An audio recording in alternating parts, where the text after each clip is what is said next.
Welcome to The Business Behind Your Business, the podcast where we delve into the financial strategies and insights that drive success for small and medium-sized business owners. I'm your host, Paul Sweeney, and in each episode we bring you expert guests who share practical advice, real-world experiences, and actionable tips to empower you on your business journey. Whether you're a seasoned entrepreneur or just starting out, get ready to uncover the secrets to success and gain valuable insights into the business behind your business.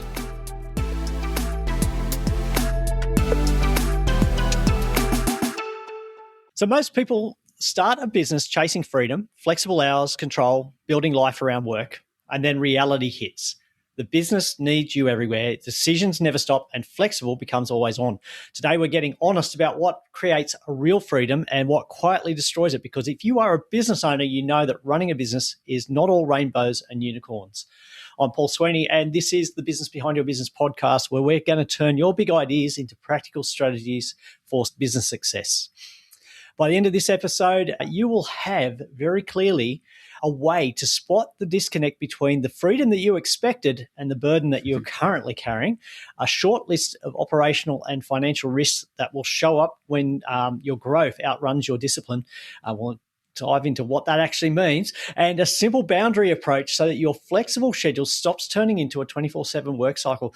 Look, I'm pretty excited because joining me is Chris Papin. Chris is a CPA, licensed attorney, and also the host of the Blabbo podcast, which stands like Behave Like a Business Owner. And he's been working with business owners with legal strategy, financial planning, day-to-day operations. Great news is he's also brought all of that into the 168 Hours Business Startup Guide book, which gives everybody the ideas of how to actually move from that life of busyness to, I guess, really how we actually get that freedom. So, Chris, welcome to the podcast. I'm pretty excited to have this conversation with you today. Paul, it's an honor. It's always fun when somebody else is doing that intro, so I could keep listening to you for a while there. Thank you. But I'm really excited too. It's fun to kind of be with like-minded people that share the passion, and maybe we can help some folks out today. Absolutely. So we were talking earlier about some of the, I guess, the frustrations that we have with helping people with tax and accounting. But yeah, and I think we're both on the same page here, is that tax and accounting is really one of those hygiene factors underlying the biggest issue for us is helping people with businesses, and this disconnect between the whole idea of why we start a business to get freedom and the frustrations we have on a day-to-day basis. Yeah, it's interesting, and I'm gonna set this up with the language of business is numbers and finance. You look at balance sheet, profit and loss, statement of cash flows, whatever set of financial statements that might be relevant to maybe operational tactics or advertising, however that may be. But at the end of the day, even nonprofits are generating financials, and it's about the numbers. And I think this is where people get lost because, just don't worry about the numbers, or kind of in tax and accounting land, it becomes a thing I have to do, when in reality, that's your guidepost. That's what you should be benchmarking against. And how else are you supposed to know what's going on, especially from maybe a tax reporting standpoint, if you don't put that proper financial information together?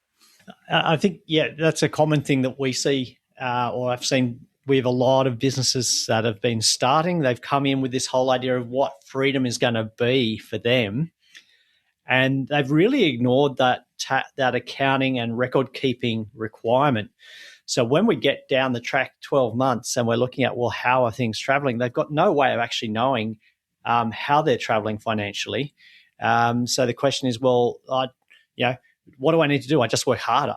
And they get into this spiral of trap. And that's something that you've seen a lot of, because I'm guessing, the catalyst for why you wrote the book is some of the observations that you've seen working with business owners. Yeah, you're absolutely right. In this concept of freedom, most people that I talk to in small business owner land, they say, I started my own business so I could spend more time with my family, or maybe so I could make more money and work less hours. We've all kind of heard a version of that. But what gets missed is the diligence, the discipline. And I kind of started with this language of financials to set up. If you put it off, or if you don't create an exercise around doing all of these necessary things, now you have to play catch up. And my experience with my client base is when they're in catch up mode, there's this nights and weekends frantic, which is competing directly against the whole reason we set the business up, and that business freedom that we all sought after. So now it's an anchor that is forcing you to the table to do something. So there's these competing interests, and it is a bit of a chicken and an egg paradigm. You may not have to go to work and do these things. Well, yes. Okay. Well, can't I outsource them? Sure, you can, but at what cost? And I think business owners sometimes don't have all the tools to be present to make the right decision. They do what's fun, or we do what maybe our spouses or kids demand of us, because that's the right thing to do as a family person. But we neglect something on the other side. And if you don't have that full perspective, that's kind of where the book came from. Everybody's familiar with a version of a business plan, right? Just because there's elements of a business plan does not mean you have to have every single element in yours. But if you don't know what needs to be in yours, we got a problem, because you are running the business. And that's where these disconnects come from, because I'm not sure we're as intentional as we'd like to be. Yeah, look, you mentioned that business plan. You got all those elements there, but a lot of them are, I guess, we've done that to tick the box, and a lot of them aren't relevant to the small medium business owner. I like to take the approach of, well, what's the outcome we're really trying to achieve, and what are the critical things that you need to focus on to get from where you are now to there. But as a business owner, you've got family, you've got running the business. You can only do so much, but I think we try and think that we have to be Superman or Superwoman, and right. that because we've got that label of an entrepreneur, we have to be able to do all of this stuff, and I think that's where we get this whole frustration and disconnect between our desire for freedom and the trap that we create for ourselves. Well, and something I'd be curious about. What's your definition of freedom in business world? Yeah, and that's interesting. You asked me that question, because when I ask that question of clients or business owners, definitions of freedom vary between individual and also stages of life. So if you said to me what freedom was 10, 15 years ago, freedom for me was being able to go and spend the time with my kids and be involved in their activities without having to be concerned about my business not performing while I was doing those activities, and that I had the financial capability to do that, which I did. But now, as the children have grown, financial freedom, that whole idea of freedom for me is changing somewhat. And the freedom to me is more wanting to focus on the things that really give me pleasure, not the things that I don't enjoy doing, and being able to have a business where I can enjoy the freedoms I want, but the things that I don't enjoy, I can get somebody who does enjoy doing them to do that for me. So my version of freedom has changed as the business has grown, and as I've I'm going to say mature. Getting old is probably the more technically accurate way of saying it. So I think it varies. It varies. And I think that your illustration in the realism, I mean, the fact you can face the truth of that it did change. Sometimes people don't see that, but I like to pull analogies from sport. So football to most of your listeners, soccer to the American listeners is a big passion of mine. I coach, but in business, when you go out to set out for profit, it is different than when the team sets out onto the pitch to win the game. And everybody on the field knows a position. Everybody understands the objective, score more goals than the other. Not everybody gets what the objective is in business. And again, these are those gray competing areas that I think cloud the process, so that do we take the time to pause and say, okay, I am a more mature person. I'm a business owner with grown children. My focuses are going to change. What are the levers I need to pull to make those changes to achieve that objective? Because you're right, life's too short. Don't do the stuff you don't like. Obviously, you have to do some of it. And if you can't outsource it to somebody in a quality way, you better be doing it yourself. But why are we fighting these battles when you literally make the decision to enable the team or your resources or your product mix, whatever it may be? Like, if you're the business owner, you have all the power, but you've got to stick to whatever that discipline is to make sure that you can effectuate that change. Sometimes that's hard. So that discipline that you're talking about there, is that really because we tend to want to do the things that we're comfortable with and not the things that are necessary at this time? The easiest way for me to describe this is I tease about a firefighter's role, but something happens on a Tuesday morning, the phone rings, there's an email in your inbox. You know you need to be working on your advertising strategy, but customer service says you better answer that phone and talk to the client that's a squeaky client, or solve the problem in the manufacturing warehouse because the machines aren't running right, whatever it may be. In reality, you have these competing interests. And what I see the boundary to be is exactly what you described. We do the things that give us comfort the quickest, or maybe bring dollars in the door the quickest, but they may not be what's right for the long game. And if you can't reposition, how do you get there? So, again, another football analogy here. I tease my teams all the time because everybody wants to score the goal. But here's the reality. If you never concede, you'll never lose. That's the reality. So play defense first. Do the hard work first. Punish that offensive player and make him know that if he comes across the middle of that box again, he's going to feel it. And we need to be doing that as business owners, because it'll hit that longer term objective. And yes, it's a delayed gratification, but that's what it's all about. To grow it into that objective that you want, not do the thing that the client told you needed to do that may or may not be in scope on a Tuesday. You have to stick to your guns on that stuff while being respectful and addressing people and meeting that client expectation that you want to try to achieve in there. But it's completely okay to say, guys, I've been sick for a week. I'm sorry, I'm behind. You don't have to answer the phone at 10:30 while you're sick. It's okay. Take that breath.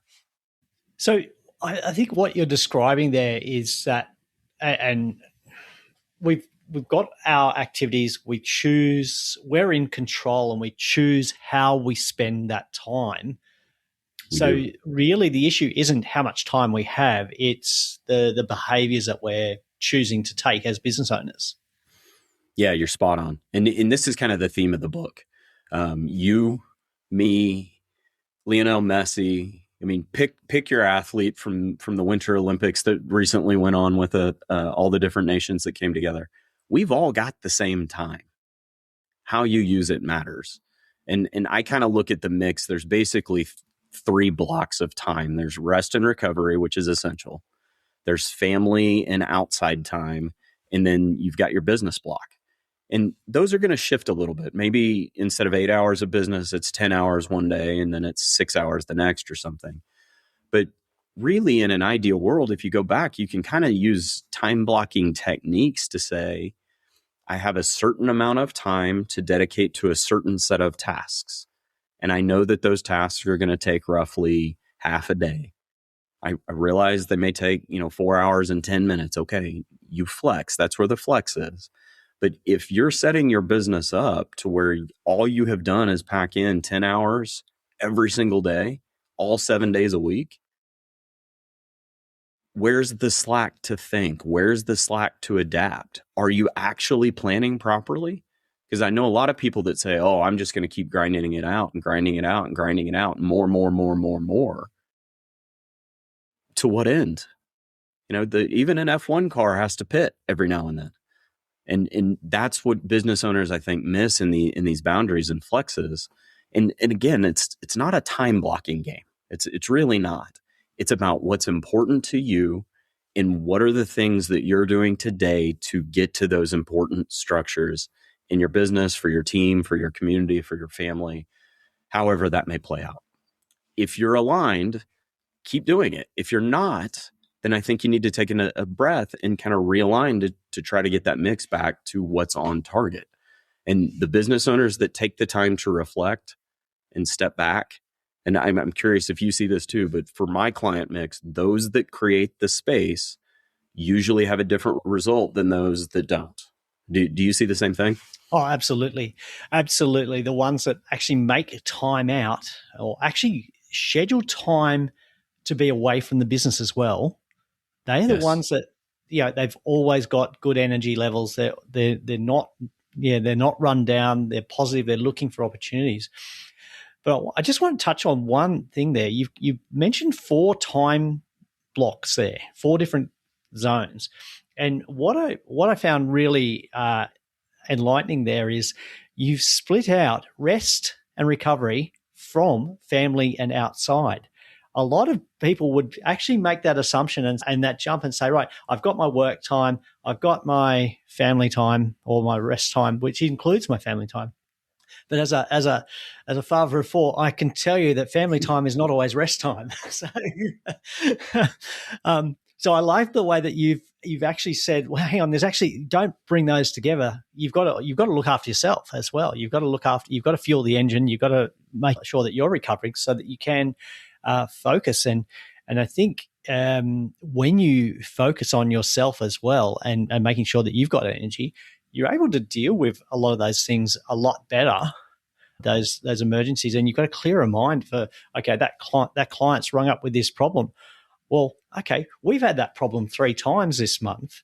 Instead of just fixing the putting a Band-Aid on it, let's actually find out why that problem is happening and fix the underlying system and stop that from happening in the future. But when you're so run down, you're not thinking of the big picture. You're just thinking of, I've got to get this off my plate. I've got to get this out of my inbox. Yeah, we talked to our team about that. And in your comment here about getting it out of your inbox, the way I like to phrase this to people is when you're replying to an email, are you replying to solve your problem, which is respond to the email? Or are you replying to solve the actual problem that's out there? Because my experience is if a client is squawking or if there's a pain point or, most things are not resolved via email. We send email because it's convenient, but the two-way conversation where there's dialogue back and forth to say, hey, I noticed A, B, and C, what went on here? Sometimes you can see that maybe in kind of digital data analytics or something like that without actually having the conversation. But what are we solving for? In your observation here, I read an article, my numbers are wrong, but you'll get the theory, but professional athletes rest something like 60% of their time. Their highest performance, like their highest output, is only something around like 10% of the week of time that they work. So when you look at it through that lens, when you think about professional athletes and what they have to do with their bodies, the majority of it is rest and recovery. And I think business owners need to treat it the same way. And you are correct. Anybody that's been a parent understands, there's a difference between being present and being engaged, and that is not relaxing sometimes. It might be enjoyable, it might be fun, but it's not that rest recharge that you're actually looking forward to plug back in and problem solve in a different way. Yeah. I see a lot, and that illustration of the athlete is quite relevant because a lot of the time as business owners, we are thinking that we have to be at our peak performance 100% of the time. And we've actually sat down with our team here in our business, and we actually said, well, hang on, when do you do your best work? Like when is your energy best? When do you focus best? That's the time you do your most difficult tasks. You don't do your most difficult tasks in that period straight after lunch where your energy is waning, you can't concentrate. That's the time you do your lower value work. But focus on using your best time for for those ones where you really have to be at high performance, because you can't run at that level the whole time. You're going to make mistakes. Is that something that comes through a lot in the way that you're seeing business owners operate? It is. And the way I like to illustrate this is in just kind of the tactics that are business. So let's take a dental office, for example, for a few minutes. If you're a dentist, unless you have a specialty and you're honing in on whatever unique specialty it is, the majority of the dentist's time is not doing this super complex root canal. It's really drill and fill and hygiene. And the drill and fill and hygiene shouldn't require peak performance. If it is, I might question why you're being a dentist. But the reality is a lot of the stuff that you do is routine. So it shouldn't require this mental capital at the highest, whatever the profession may be.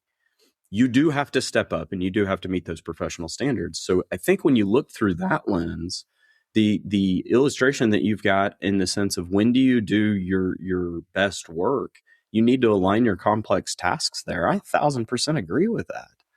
And then the thing I always struggle with is, for ultimate respect from clients that say, well, you carry all the licenses, you should know the answer just real quick off the top of your head. I really might. But imagine how much more powerful I will be if you give me the space to actually think about it, reason, and research it. And all of a sudden people are like, oh yeah, I want that, because we're in such a fast-paced world. I just want the quick answer in the email, or maybe your AI of choice has already given you the answer you think you want. You just want me to validate it sarcastically, so my insurance is on the line rather than somebody else's. But there's this objective that I think we need to peel the onion back to sometimes. And yes, this high performing thing, most clients do not expect me to be 1,000% all day, every day. They want the information. And when we're present in the meeting, they don't expect me to bring them life-changing financial statistics if they haven't done life-changing financial things. They just expect the report of the information and then some good guidance about, am I making a good decision between A or B? Which one do you think's best? Or am I nuts for even considering selling my business at age 50? They're looking for a place to reason through this, because for us, we work with hundreds and thousands of businesses. The client has one. It's one business. They may have a couple of business owners that they can share experiences with, but that's maybe 5. So that's where this power of dialogue and conversation.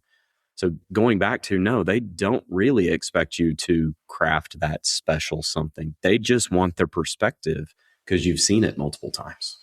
What do you think is the most common mistake that business owners are making when they're trying to grow that business, chasing their idea of freedom? Yeah, I see 2. In one, it kind of revolves around the numbers and finance.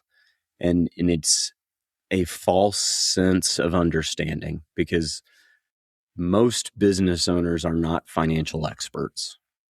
Even the financial advisors or those that maybe are financial experts in certain elements are not in maybe growing, revenue streams or kind of doing some sort of rev ops project to figure out, are we optimizing the dollars that are coming in the door? So you have to recognize there's an element of humility, and you've got to start relying on those people that are the financial experts. So that's one thing, which I know we kind of started with and is a little bit self-serving to the financial professionals of the world, but it does come back to truth. Those that understand financial statements the best happen to be licensed in those areas. So the other side of it is, and I'm going to say assumptions, even though I don't actually think it's true assumptions. I think they're kind of guess and check validations. But if I spend X on marketing, then Y will happen. And then we get partway down the road and it looks like Y might happen, but we behave as if Y did happen. And we don't adapt swiftly enough to the changing circumstances. And I know I'm guilty of it. Last time I did some sort of online marketing blitz that yielded a certain result. Well, the next one's going to yield the same result. No, it's not. And that's where I think we get stuck, where is sometimes we use history as a barometer or use experience as a barometer, which you should trust your gut instinct, but you've got to validate it with real data on the other side. And that validation process, I think we neglect because it's hard. You have to gather the info. You got to rely on other people. You have to spend time watching the trends and seeing what's going on. And God forbid the trends don't go the way we want to. And then maybe we bury our head in the sand and hide from the results. But I think somewhere in those two spots are where people get lost the quickest. And that kind of compounds itself because, hey, I didn't know. Well, okay, I made a bad assumption and maybe I missed by 10%. Well, if you compound that 2 or 3 times, you've now missed by 40 or 50%. That's a pretty big number. Just picking up a couple of keywords in there, talking about that whole idea of actually understanding the results and where you're coming from. Timeframes in there. I'm interested to hear your thoughts. I've got a very strong opinion on this. How frequently should business owners be reviewing their financial information? Yeah, this is a loaded question, my friend. So the answer I would give to my small business owners would be they need to, at a minimum, be checking in quarterly and looking at relevant financial data and trying to gain some sort of correlation or understanding inside of it. Ideally, they're really doing this monthly or weekly.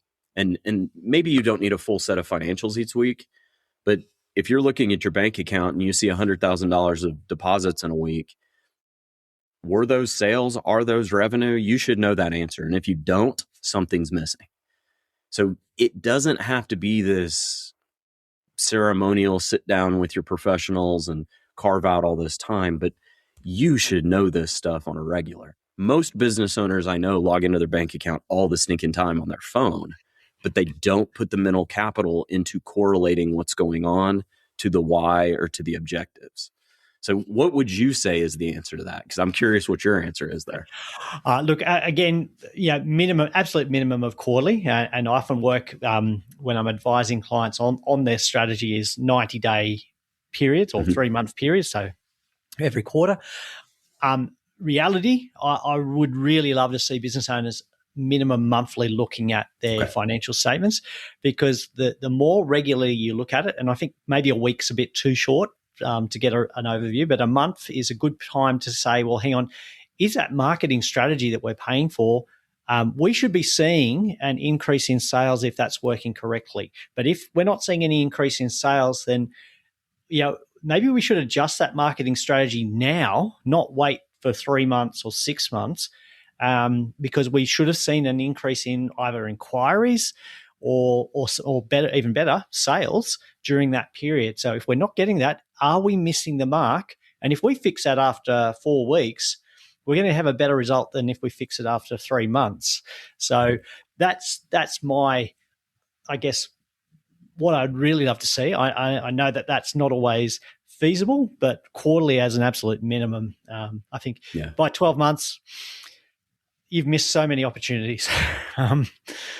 We see it the same way. And just to tell a quick story, I don't want to take too much time on this, but real story, real life scenario. We sent a request out in November asking for a certain set of information because we were blind to a piece of the financial statements. We didn't prepare those in-house. Client blew it off. They were busy, holidays. Fast forward, we filed the tax return. We knew they earned more money because you could see deposits coming in from distributions. Client's response to me was, why didn't you tell me I made an extra $500,000 this year? I was like, how swiftly would you have wanted me to tell you once I knew? And he was like, well, within a couple of weeks. And I was like, I've had the financial statements for 8 days. I did exactly that. The problem is it was 10-month-old data. We got it date stamped, calendar year end. I didn't get it delivered until October. I turned it to him in 8 days. But that's a perfect illustration of what I think you're saying, in the sense of, if you wait till year end or wait for these timing things, of course, my sarcasm was like, brother, you were making more money. What do you mean it's my problem? to tell you made more money. Like, come on. But that personifies what's going on, because he didn't understand that's what we asked for, and he blew off.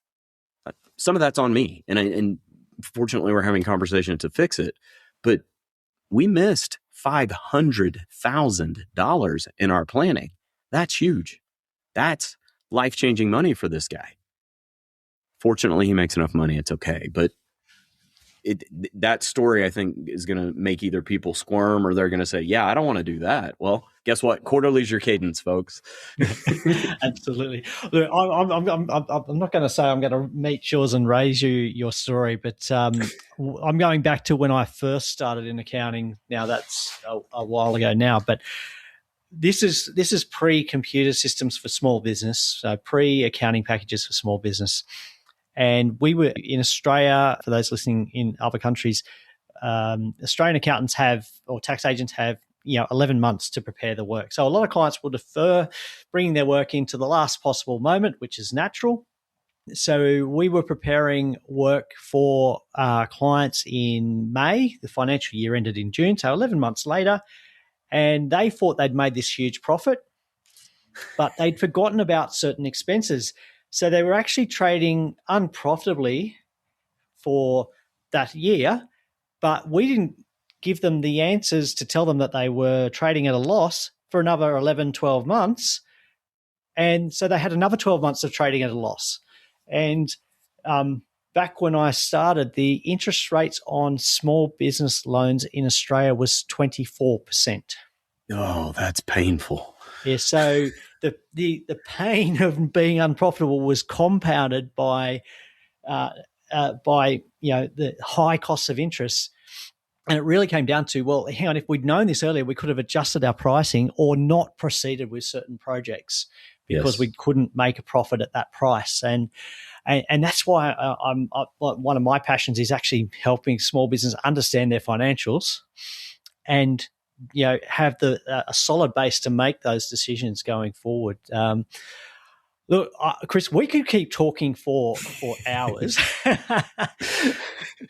I just want to circle back to the book. Okay, so I just want to circle back to time, because 168 hours, if you haven't worked it out, that's the number of hours in a week, trusting my maths. Why is it so important that we actually use that 168 hours correctly? Like, obviously you've seen a lot of need for it. You've put all your thoughts and your findings into a book. What's the key finding there? And I won't get you to go into too much detail because we want people to go and have a look at the book, because that's where all the detail is. But what's the key reason behind urging people to look at their 168 hours? So I've gotten this question in a couple of different ways, and 24 hours is not enough time. No different than the financial statements that we're kind of teasing about. Like, you need enough time to be able to impact what's going on. I chose to measure a week because I think most people kind of think in weekly cycles.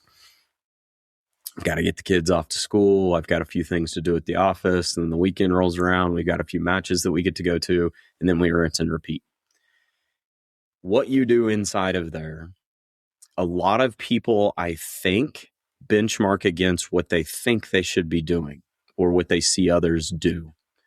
And the book is really designed to help people sit down and you define your objective number one. Don't let somebody else do that. It's your business. You define that objective, and then you work backwards to get your mix right so you can gain that freedom back. Now, there is no perfect recipe, and that's the reality of this. You're going to get punched in the face sometimes. You're going to have to work a lot of hours sometimes. Yeah, guess what? It's yours. That's part of it. But you'll also get the benefit of the other side. And I do know from the boatloads of businesses that I've been with, when you exercise those right disciplines, you do get that freedom back. You do get those things you set out for with certain objectives, because it's when the recipe is lacking that the cookie doesn't taste right. You got too much salt or you don't have enough sugar, it gets off. So you have to define the recipe and then execute on that recipe. And that's really what it's all about, is helping people get back to what it is that they want so that they can have control. Absolutely. So we introduced our conversation saying that running a business is not all about rainbows and unicorns, which is what the picture is when we're starting. We've got that excitement. It's going to be fantastic. I'm going to be the unicorn. Life's going to be rainbows. But the reality is that that's often not how we end up. But what I'm hearing from you, and jump in if you need to add, correct me here, but the real freedom that as a business owner, it's not just a feeling. It's a design choice, and it comes from doing what's necessary, not just what's comfortable, and allocating the 168 hours you've got in your week like a business owner, not an employee. Precisely. Is there something I've missed there? Precisely. No, the real piece of this is you will have failures. You will have tough times. You will miss objectives. But that's kind of what it's all about. And again, go back to sport. You're going to fall down. You're going to make mistakes. It's about getting back up and keeping and striving. But just think about those business owners that you know that are the happiest. They may not make all the money in the world, but they're happy because they're in control of the schedule, their lifestyle. They have enough. And that's the objective as we go through here. Can't promise all rainbows and unicorns. There's going to be storm clouds and poop emojis. It's just the way it goes. But somewhere in there, if you're doing what you love and having conversations like Paul and I are doing right now, I mean, this is enjoyable. I like this kind of stuff. We know we're helping other folks by talking to each other. Why wouldn't you go do stuff like that? That is enriching, fulfilling, and hopefully gets us all paid along the way too. Absolutely.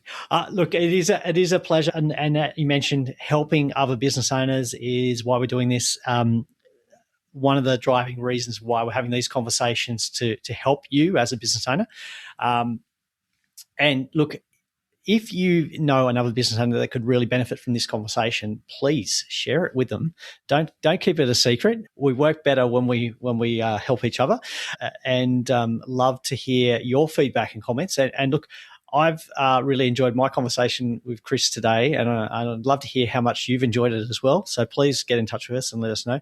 Chris, this has been absolutely fantastic. I've really enjoyed it. Not just the accountant in me, but the passionate supporter of small business has loved hearing your insights. I'd really encourage people to have a look at the book, 168 Hours, a startup business guide that respects your time. Well worth having a look at. And also check out the Blabbo podcast. And as always, we're going to put links in the show notes and on the businessbehindyourbusiness.com website for you to check out. So you don't need to pull over while you're driving and listening to this.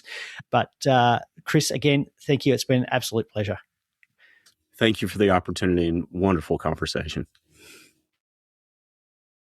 That's a wrap for this episode of The Business Behind Your Business. We hope you found today's discussion insightful and valuable for your business journey.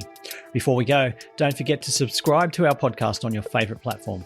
Share it with fellow business owners who could benefit, and send in your burning questions because we love hearing from you. Missed any of our previous episodes or looking for additional resources to help grow your business? Head over to our website at thebusinessbehindyourbusiness.com. There you'll find our full archive of past episodes, along with show notes, transcripts, and links to valuable resources mentioned in each episode. Your journey to business success continues at thebusinessbehindyourbusiness.com. Until next time, stay inspired, stay informed, and keep building the business of your dreams.